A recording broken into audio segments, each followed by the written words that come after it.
आज हम विज्ञान का तीसरा अध्याय पदार्थ की प्रकृति को पढ़ेंगे। इस अध्याय में हम विभिन्न वस्तुएं किनसे बनी है, पदार्थ किस प्रकार समान है, क्या पदार्थों की अवस्थाएं बदली जा सकती है, पदार्थों के कुछ महत्वपूर्ण गुण जैसे जल में विलेयता, चुंबक के प्रति आकर्षण, पारदर्शिता, चालकता, विसरण आदि के बारे में पढ़ेंगे।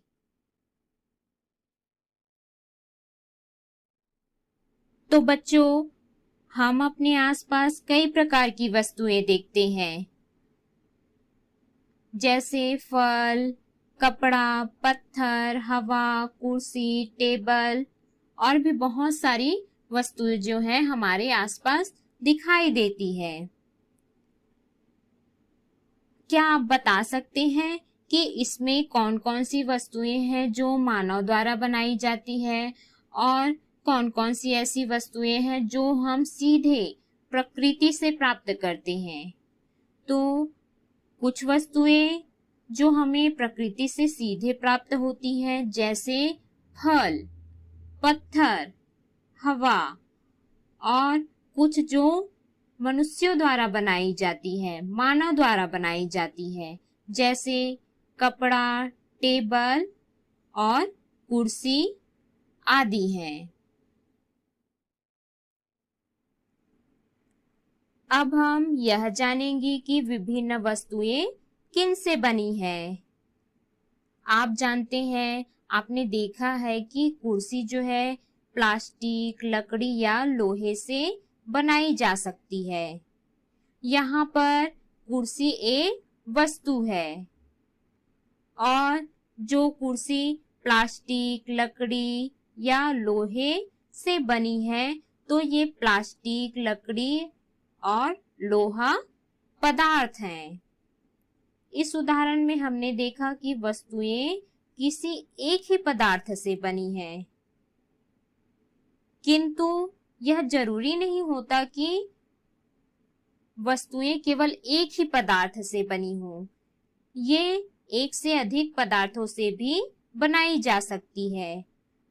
जैसे कुर्सी को ही ले लीजिए, कुर्सी केवल लकड़ी से भी बन सकती है और वह लकड़ी और लोहे दोनों को मिलाकर भी बन सकती है। वैसे ही घर बनाने के लिए एक से अधिक पदार्थों का उपयोग किया जाता है। जैसे घर बनाने के लिए सीमेंट, रेत, ईंट, लोहे आदि पदार्थों का उपयोग किया जाता है।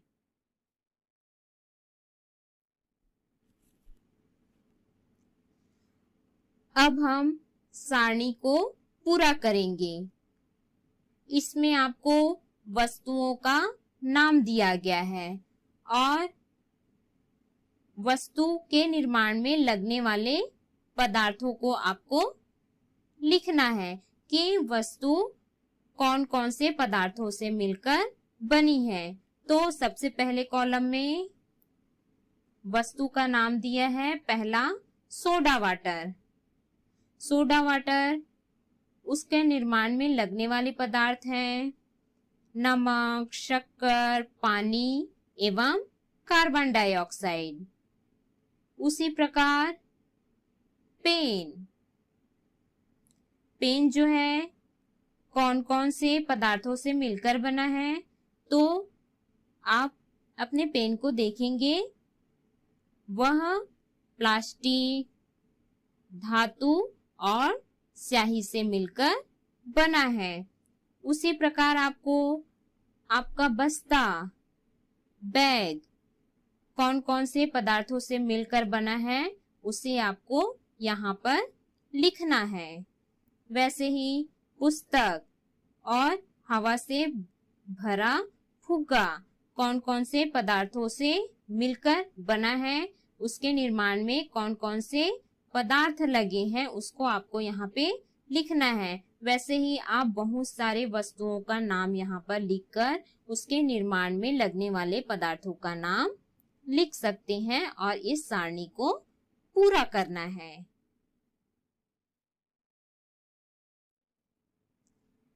सारणी 3.1 को पूरा करने के बाद अब आपको यह देखना है कि उसमें कौन कौन से ठोस है, कौन द्रव है और कौन गैस है। उसी आधार पर आपको सारणी 3.2 को भरना है। जैसे सबसे पहला आप देखेंगे कि सोडा वाटर के निर्माण में लगने वाले पदार्थ कौन कौन से थे? नमक, शक्कर, पानी एवं कार्बन डाइऑक्साइड। उसमें आप देखेंगे कि उसमें ठोस कौन सा है, तो उसमें ठोस है नमक और शक्कर। उसमें द्रव कौन सा है, तो उसमें द्रव है पानी। वैसे ही गैस कौन सा है? Carbon dioxide. इसी प्रकार आपको सारणी 3.1 को देखकर सारणी 3.2 इसी सारणी को भरना है। उसी प्रकार आप देखेंगे कि पेन के निर्माण में लगने वाले पदार्थ प्लास्टिक, धातु, स्याही में से कौन ठोस है, कौन सा द्रव है और कौन गैस है? तो इसमें ठोस प्लास्टिक है और धातु है और द्रव है स्याही। आप इस सारणी को भरने के पश्चात पाएंगे कि प्रकृति में पाए जाने वाले पदार्थ ठोस, द्रव या गैस 3 अवस्था में पाए जाते हैं।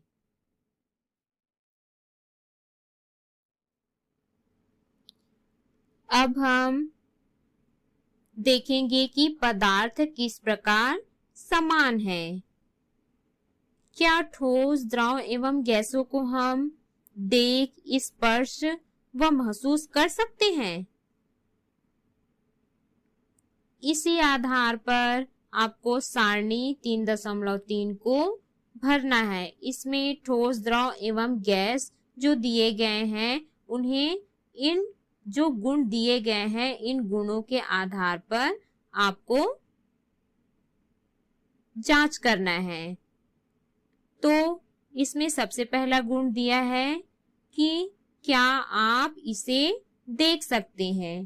तो क्या आप ठोस को देख सकते हैं? जैसे ठोस है लोहा, सोना, चांदी, तो क्या आप इन्हें देख सकते हैं? हाँ, तो अगर आप इन्हें देख सकते हैं तो यहाँ पे आपको लिखना है हाँ। वैसे ही द्रव जैसे पानी, दूध, इसे क्या आप देख सकते हैं? हाँ, तो यहाँ पर आपको लिखना है हाँ। वैसे ही गैस को क्या आप देख सकते हैं? नहीं, तो यहाँ पे आपको लिखना है नहीं। उसी प्रकार दूसरा, क्या आप इसे स्पर्श कर सकते हैं? तो क्या आप ठोस, शक्कर, नमक, सोना, चांदी, क्या आप इन्हें स्पर्श कर सकते हैं, छू सकते हैं? अगर आप इसे छू सकते हैं तो यहाँ पे लिखेंगे हाँ, और नहीं छू सकते तो आप इसको लिखेंगे नहीं। वैसे ही द्रव, पानी, तेल, दूध, इसे अगर आप छू सकते हैं तो यहाँ पर हाँ लिखना है और नहीं छू सकते तो नहीं लिखना है। वैसे ही गैस को अगर आप स्पर्श कर सकते हैं, छू सकते हैं तो हाँ लिखना है, और अगर नहीं छू पाएंगे तो इसे नहीं लिखेंगे। इसी प्रकार क्या आप इसे महसूस कर सकते हैं? तो अगर आप ठोस को महसूस कर सकते हैं, द्रव को महसूस कर सकते हैं या गैस को महसूस कर सकते हैं तो हाँ लिखना है, और अगर नहीं कर सकते तो आपको यहाँ पर नहीं लिखना है।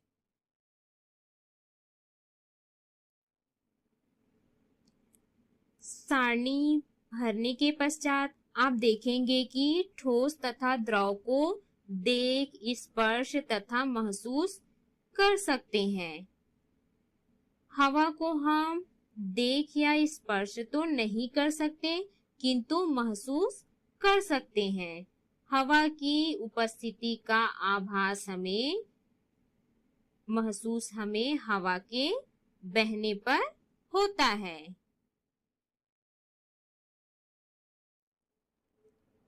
अब हम यह देखेंगे कि द्रव का आकार निश्चित होता है या अनिश्चित होता है। इसके लिए आपको एक ग्लास पानी लेकर उसको विभिन्न आकार के बर्तनों में डालना है, जैसे चित्र में दिखाया गया है। आप देखेंगे क्या हर बर्तन का पानी जो है समान आकार का है? नहीं, हम पानी को जिस भी बर्तन में डालते हैं तो पानी उसी आकार का हो जाता है। अब अंतिम बर्तन के पानी को टेबल पर आपको उड़ेलना है। आप देखेंगे कि बर्तन का पानी बहने लगा। उड़ेलने पर पानी जो है बहता है। ऐसे ही सभी द्रवों का आकार परिवर्तनशील होता है तथा वे बहते हैं। गैसों का आकार द्रवों के समान ही परिवर्तनशील होता है एवं वे भी बहती हैं।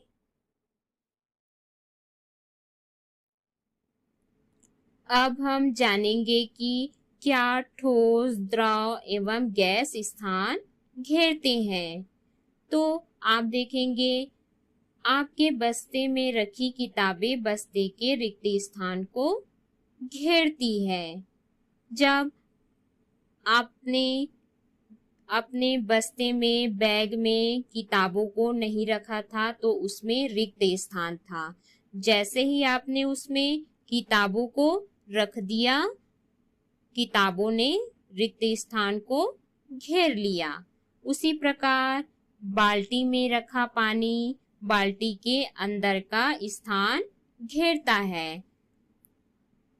पहले खाली बाल्टी लीजिए, उसमें आप देखेंगे कि रिक्त स्थान है, उसमें अब आपको पानी भर देना है।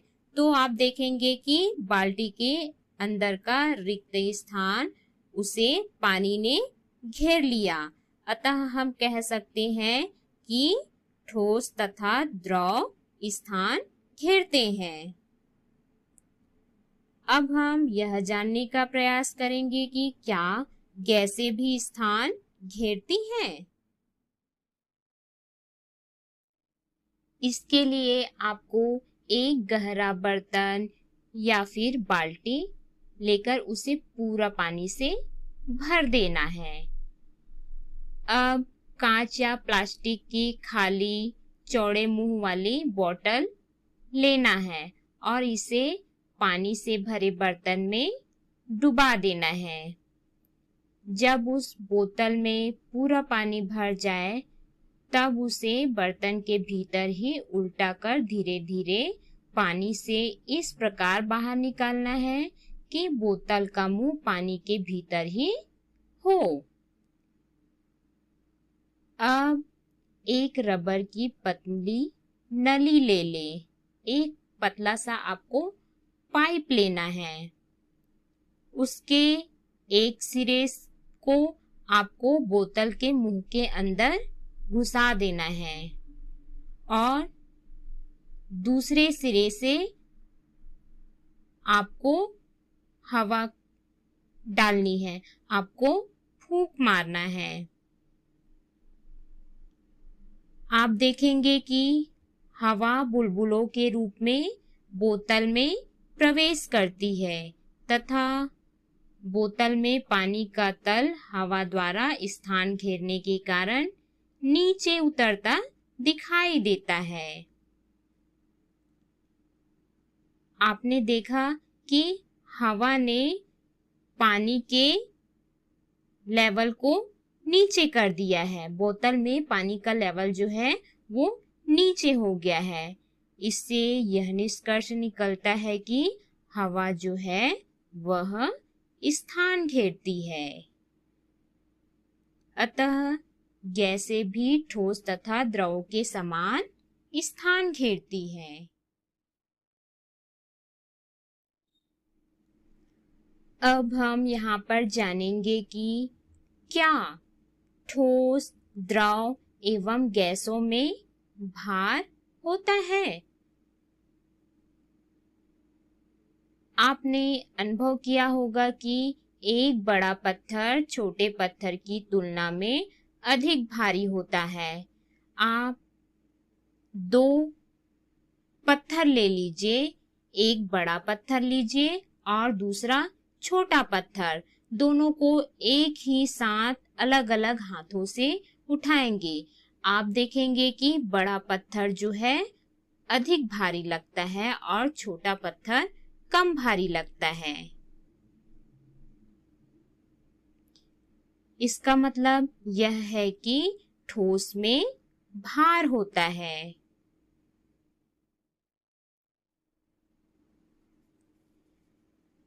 पानी से आधी भरी बाल्टी की तुलना में पूरी भरी बाल्टी अधिक भारी होती है।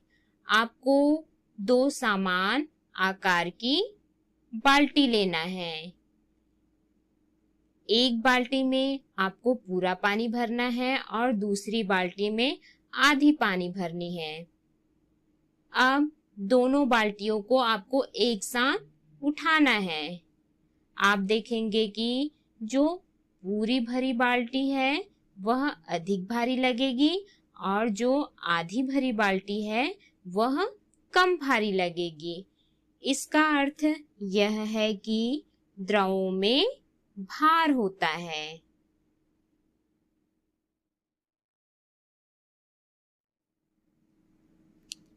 अब हम यह जानेंगे कि गैसों में भी भार होता है। इसके लिए आपको दो फुग्गा लेना है। दोनों फुग्गों को फुलाकर उन्हें धागों से अलग अलग बांध लेना है। अब एक पतली लकड़ी के बीच में धागा बांधकर आपको तुला बनाना है। दोनों फुग्गों को तुला के दोनों सिरों से इस प्रकार लटकाएं कि तुला संतुलित हो जाए। अब आपको एक फुग्गे की जो हवा है उसको धीरे धीरे निकालना है। जैसे ही हवा उससे बाहर निकलती जाएगी, दूसरे तरफ का जो फुग्गा होगा वह नीचे झुकता जाएगा। इससे स्पष्ट होता है कि फुग्गे से हवा निकलने के कारण ही फुग्गा हल्का होता गया। अतः हम यह कह सकते हैं कि हवा में भी भार होता है।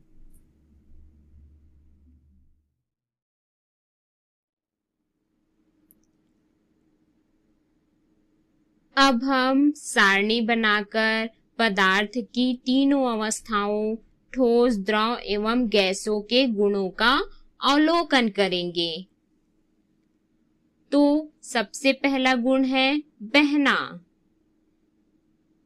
उसमें हम देखेंगे कि ठोस बहते नहीं है, द्रव बहते हैं और गैस भी बहती है। दूसरा गुण है आकार। ठोसों का आकार निश्चित होता है, द्रवों का आकार परिवर्तनशील होता है। वैसे ही गैसों का आकार भी परिवर्तनशील होता है, बदलता रहता है। तीसरा गुण है स्थान घेरना। तो ठोस स्थान घेरते हैं, द्रव भी स्थान घेरते हैं, गैसें भी स्थान घेरती है। यानी पदार्थ की तीनों अवस्थाएं ही स्थान घेरते हैं। चौथा गुण है भार। तो ठोसों में भार होता है, द्रव में भी भार होता है और गैसों में भी भार होता है। इस प्रकार पदार्थ की तीनों अवस्थाओं ठोस, द्रव एवं गैसों में भार होता है।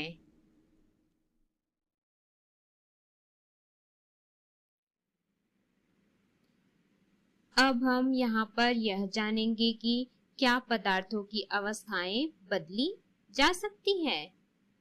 जैसा कि आप जानते हैं, पदार्थ की 3 अवस्थाएं होती है, ठोस, द्रव एवं गैस। साधारणतः कोई पदार्थ किसी एक ही अवस्था में रहता है। साधारण ताप पर जैसे लोहा ठोस अवस्था में पाया जाता है, पानी द्रव अवस्था में पाया जाता है तथा हवा गैसीय अवस्था में रहती है। परंतु पदार्थ हमेशा एक ही अवस्था में रहे यह आवश्यक नहीं है। ताप परिवर्तित करके पदार्थों की अवस्थाएं जो है बदली जा सकती है। जैसे साधारण ताप पर पानी द्रव अवस्था में रहते हैं, लेकिन ठंडा करने पर वह पानी जो है बर्फ में बदल जाता है, जो ठोस अवस्था है। यह क्रिया जमना कहलाती है। पानी गर्म करने पर द्रव गैसीय अवस्था में परिवर्तित हो जाता है। जैसे पानी को लगातार गर्म करने पर इसका ताप बढ़ता है और एक निश्चित ताप पर यह उबलने लगता है और तेजी से भाप बनने लगता है। यह क्रिया ही उबलना कहलाती है। यहाँ पर हम देखेंगे कि बर्फ जो पदार्थ की ठोस अवस्था है, बर्फ को गर्म करने पर वह पानी यानी द्रव अवस्था में परिवर्तित हो जाता है। यही पानी गर्म करने पर भाप यानी गैस अवस्था में परिवर्तित हो जाता है। फिर इस भाप को ठंडा करने पर यह पुनः द्रव अवस्था यानी पानी में बदल जाता है। फिर पानी को ठंडा करने पर यह ठोस अवस्था बर्फ में परिवर्तित हो जाता है। इस प्रकार हम देख सकते हैं कि पदार्थों की अवस्थाएं बदली जा सकती है। ठोस जो है द्रव में, द्रव जो है गैस अवस्था में बदल सकता है। वैसे ही गैस द्रव अवस्था में और द्रव ठोस अवस्था में बदल सकता है। पदार्थों की अवस्था परिवर्तन को देखने के लिए हम प्रयोग भी कर सकते हैं। इसके लिए एक मोटी मोमबत्ती लेकर उसे जलाएं। कुछ समय पश्चात मोमबत्ती बुझा दें। आप देखेंगे कि मोमबत्ती के बुझते ही सफेद धुआं ऊपर उठने लगता है। इस धुएं के पास यदि जलती तीली ले जाए तो मोमबत्ती पुनः जल उठती है। मोमबत्ती के बुझते ही जो सफेद धुएं की लकीर ऊपर उठती है वह मोम की ही वाष्प है। इसलिए उस वाष्प के पास जब जलती तीली ले जाते हैं तो वाष्प जलकर मोमबत्ती को पुनः जला देती है। इस प्रकार हमने देखा कि मोम ठोस, द्रव तथा गैस तीनों अवस्थाओं में पाई जाती है।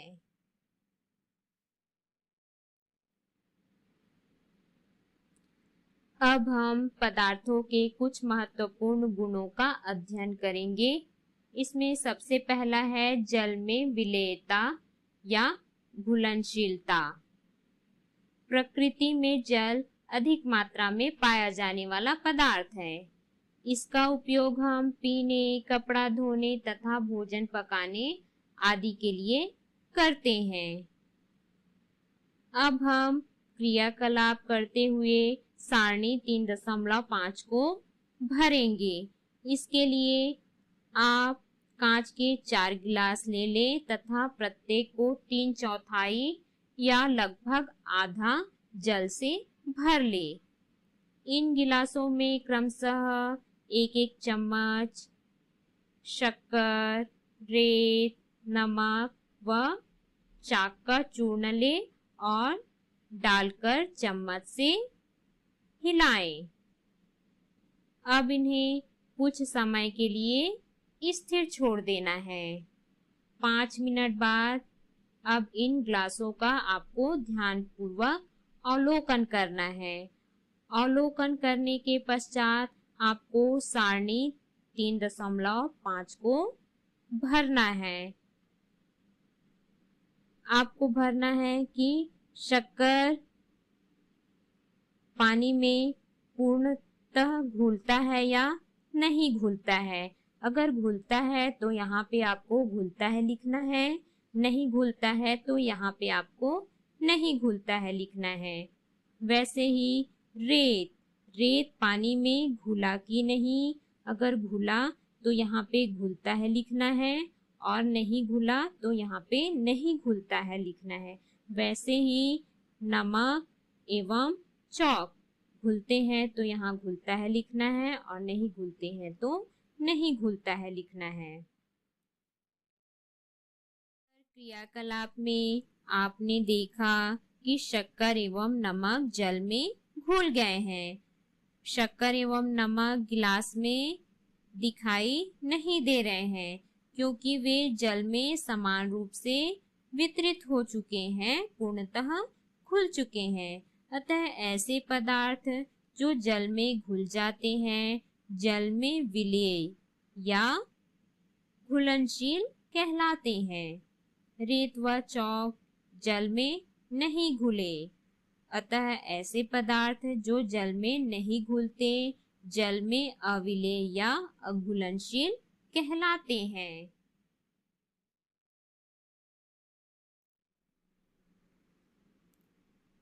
अब हम द्रवों की जल में विलेयता ज्ञात करेंगे। इसके लिए आप कांच के 4 गिलास ले लें। प्रत्येक गिलास को 3/4 जल से भर लें। इन गिलासों में क्रमशः 2-2 चम्मच दूध, मिट्टी का तेल, नारियल का तेल तथा नींबू का रस डालकर हिलाना है। अब इन्हें कुछ समय के लिए आपको स्थिर छोड़ देना है। 5-10 मिनट बाद अब आप इन ग्लासों का अवलोकन करके सारणी 3.6 को भरेंगे। आप अवलोकन कर लिखेंगे कि दूध जो है पानी में घुल जाता है या नहीं घुलता है। घुल जाता है तो यहाँ पे घुलता है लिखना है और नहीं घुलता तो यहाँ पे नहीं घुलता लिखना है। वैसे ही मिट्टी का तेल पानी में घुल जाता है तो यहाँ पे घुलता है लिखना है और नहीं घुलता तो नहीं घुलता लिखना है। वैसे ही नींबू का रस तथा नारियल का तेल अगर घुल जाता है तो घुलता है लिखना है, नहीं घुलता है तो नहीं घुलता है लिखना है। उपरोक्त क्रियाकलाप में आपने देखा कि दूध तथा नींबू का रस पानी में पूर्णतः घुल जाता है। वे पानी में विलेय या मिश्रणी कहलाते हैं। मिट्टी का तेल, नारियल का तेल पानी में नहीं घुलते हैं, वह पानी में ऊपर परत बना लेते हैं। उन्हें जल में अविलेय या अमिश्रणीय कहते हैं। इसी प्रकार कुछ गैसें पानी में घुल जाती हैं जैसे अमोनिया। कुछ गैसें पानी में नहीं घुलती जैसे हाइड्रोजन, नाइट्रोजन। कार्बन डाइऑक्साइड तथा ऑक्सीजन गैसें पानी में घुलती तो हैं पर बहुत कम मात्रा में। पानी में घुली हुई ऑक्सीजन ही मछलियों के जीवन का आधार है।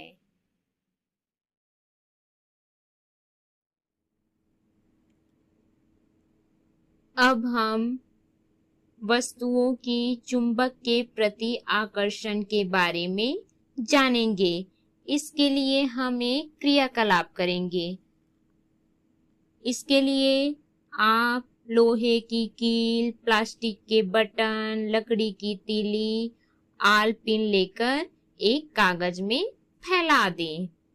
इन फैले पदार्थों के ऊपर एक चुंबक बार बार घुमाएं। यही क्रियाकलाप आप अन्य पदार्थों के साथ भी दोहराएं।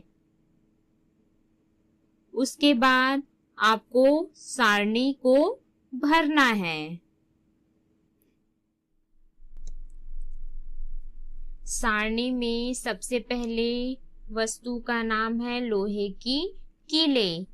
लोहे की कीले जिस पदार्थ से बना है वह है लोहा। अब आपको यह देखना है कि लोहा चुंबक के प्रति आकर्षित होता है या नहीं।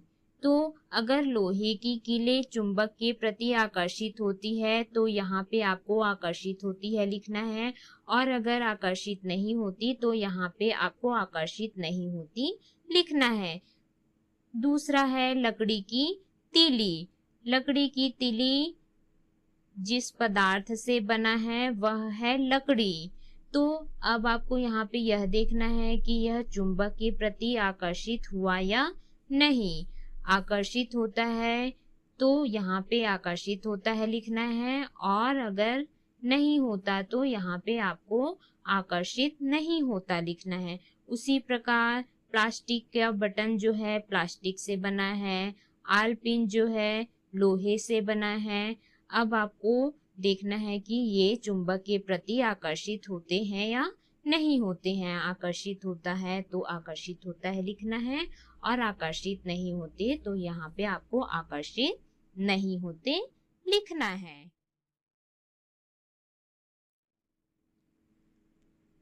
सारणी को भरने के पश्चात आप निष्कर्ष देखेंगे कि लोहे से बनी वस्तुएं चुंबक की ओर आकर्षित होते हैं, इसलिए लोहे को हम चुंबकीय पदार्थ कहते हैं।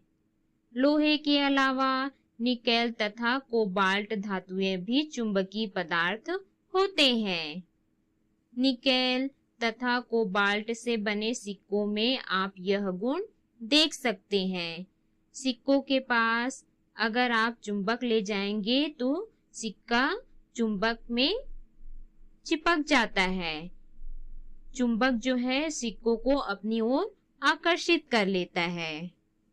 कई धातुएं तथा अन्य पदार्थ जैसे प्लास्टिक, लकड़ी आदि चुंबक के प्रति आकर्षित नहीं होते, इसलिए उन्हें अचुंबकीय पदार्थ कहते हैं। मतलब अचुंबकीय पदार्थ वे होते हैं जो चुंबक के प्रति आकर्षित नहीं होते, जैसे प्लास्टिक और लकड़ी।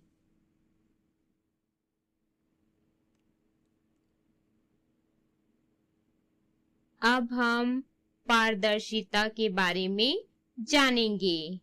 इसके लिए हम एक क्रियाकलाप करेंगे। अपनी पुस्तक में लिखे शब्दों पर क्रमशः कांच का खाली गिलास, पानी से भरा कांच का गिलास, पत्थर, तेल लगा कागज रखकर आर पार देखना है। यही क्रियाकलाप आप अन्य पदार्थों के साथ दोहराकर सारणी को पूरा करेंगे।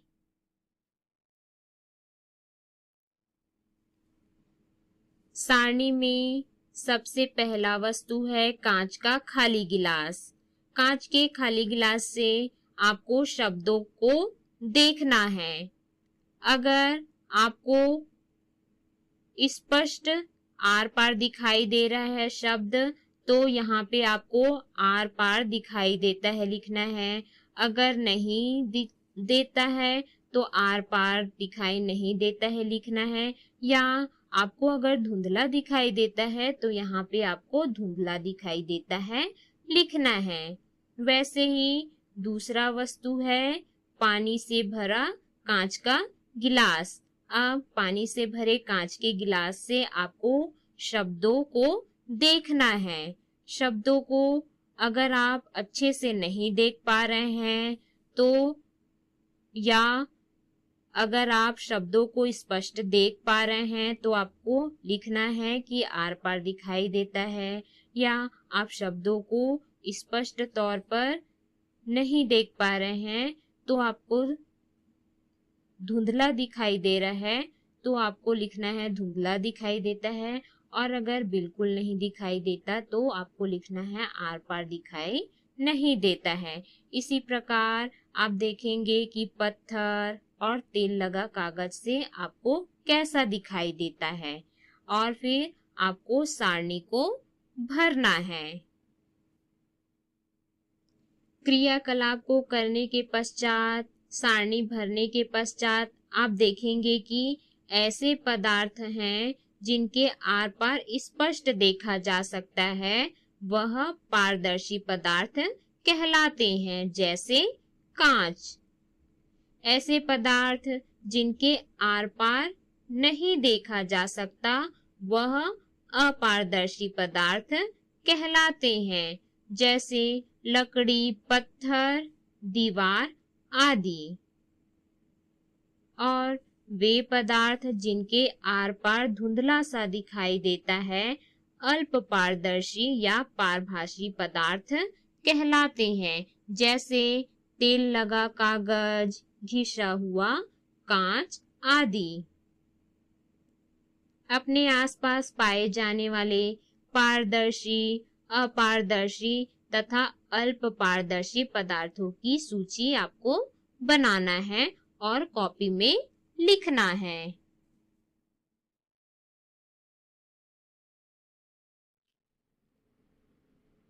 अब हम चालकता के बारे में जानेंगे। इसमें सबसे पहले हम ऊष्मा चालक के बारे में जानेंगे। ऊष्मा चालक, आपने अपने घरों में धातु के गर्म बर्तनों, जो चूल्हे पर खाना बनाने के लिए चढ़ाई जाती है, उन बर्तनों को कपड़े से पकड़कर चूल्हे से उतारते हुए आपने देखा होगा। तो ऐसा क्यों किया जाता है? सोचिए, ऐसा क्यों होता है? प्रेशर कुकर, तवा, कढ़ाई के हैंडल प्रायः लकड़ी या प्लास्टिक आदि के बने होते हैं। तो ये हैंडल प्लास्टिक या लकड़ी के ही क्यों बनाए जाते हैं? आइए हम इसका कारण जानने का प्रयास करें।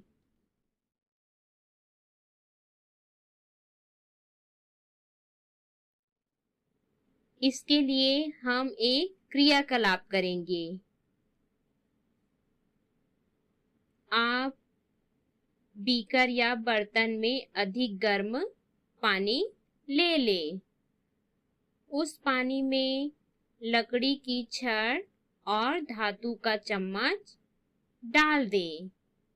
2 मिनट बाद लकड़ी की छड़ तथा धातु के चम्मच के पानी के बाहर वाले सिरे को छूकर देखें, दोनों में कौन सा गर्म है? आप देखेंगे कि धातु का चम्मच गर्म होगा, क्योंकि धातुओं में ऊष्मा एक सिरे से दूसरे सिरे तक चली जाती है, अतः इन्हें ऊष्मा का सुचालक कहते हैं। लकड़ी जैसे पदार्थ ऊष्मा का चालन नहीं करते, अतः उन्हें ऊष्मा का कुचालक कहते हैं। वायु ऊष्मा की कुचालक है, इसलिए सर्दी में हम एक के ऊपर दूसरा कपड़ा पहनकर अपने आप को गर्म रखते हैं, या सर्दी से बचने के लिए हम स्वेटर या शॉल का उपयोग करते हैं। कपड़ों के परतों के बीच की हवा कुचालक होने के कारण हमारे शरीर की गर्मी को बाहर नहीं जाने देती। वैसे ही स्वेटर और शालों के बीच जो छिद्र होते हैं उसमें हवा होती है। वह हवा ऊष्मा की कुचालक होती है। ऊष्मा की कुचालक होने के कारण वह हमारे शरीर की गर्मी को बाहर नहीं जाने देती और बाहर की ठंडी को हमारे शरीर को नहीं लगने देती और फिर हमें सर्दी से सुरक्षा मिलती है। अब हम विद्युत चालक क्या होते हैं जानेंगे। क्या आपने कभी विद्युत तार पर लगा प्लास्टिक आवरण हटाकर देखा है? अंदर धातु के पतले तार पाए जाते हैं जो तांबे से बने होते हैं। ये तार विद्युत के सुचालक होते हैं, इसलिए इनका उपयोग विद्युत संचरण के लिए किया जाता है, जबकि प्लास्टिक का बना बाहरी आवरण विद्युत का कुचालक है।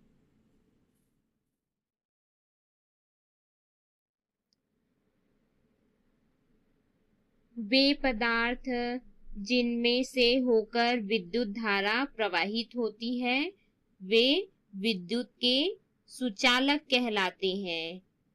जैसे विद्युत के सुचालक हैं तांबा, लोहा, और जिनमें से होकर विद्युत धारा प्रवाहित नहीं होती वे विद्युत के कुचालक या विद्युत रोधक कहलाते हैं। जैसे लकड़ी, प्लास्टिक। शुद्ध जल विद्युत का कुचालक है। लवणों के घुले होने के कारण साधारण पानी सुचालक हो जाता है, इसलिए गीले हाथों से विद्युत उपकरणों को नहीं छूना चाहिए।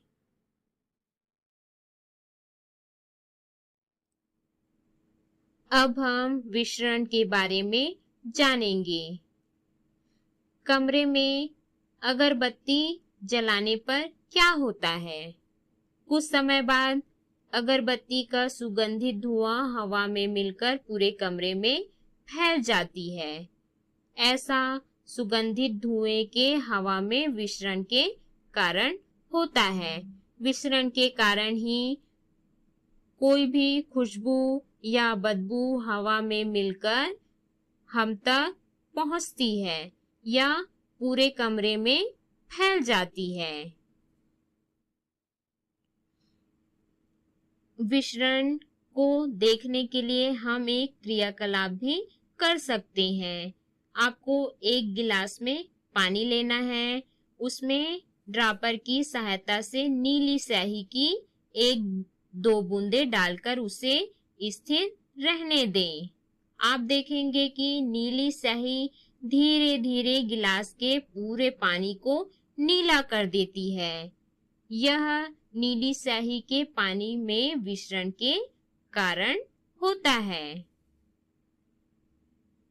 किसी गैस या द्रव में किसी अन्य पदार्थ ठोस, द्रव या गैस के समान रूप से फैल जाने की स्वाभाविक प्रकृति को हम विसरण कहते हैं। किसी पदार्थ की जल में विलेयता, चुंबक के प्रति आकर्षण, पारदर्शिता, ऊष्मा एवं विद्युत चालकता तथा विसरण के गुण उन्हें अन्य पदार्थों से पृथक करने के लिए आधार प्रदान करते हैं। इसका अध्ययन हम अगले अध्याय में करेंगे।